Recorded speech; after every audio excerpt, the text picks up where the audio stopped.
அது எப்படின்னு உங்களுக்கு தெரியும். என் பின்னாடி என்ன செல்வாக்கு இருக்குன்னு தெரியாமலா இவ்வளோ சின்ன பையன்கிட்ட இவ்வளோ பெரிய பதவி தூக்கி கொடுத்தீங்க?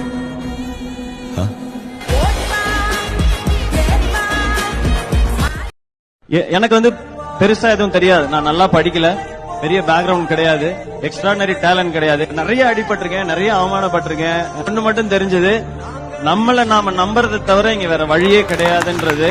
சோ நீங்க உங்களை நம்புங்க, வேற எவன் பேச்சையும் கேட்காதீங்க. உங்க மனசு என்ன சொல்லுதோ அதை கேளுங்க.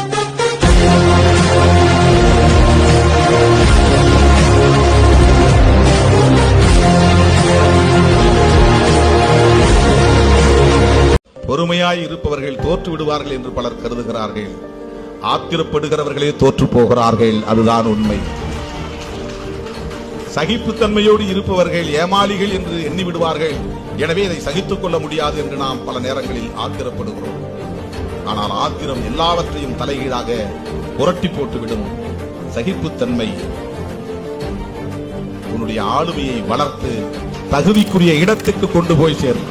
ஆகவே உங்கள் ஆளுமையை நீங்கள் வளர்த்துக் கொள்ள வேண்டும். ஆளுமையை வளர்த்தால் தவிர்க்க முடியாது. ஆளுமையை வளர்க்காமல் நாம் சண்டை போடுவதால் பயன் எது?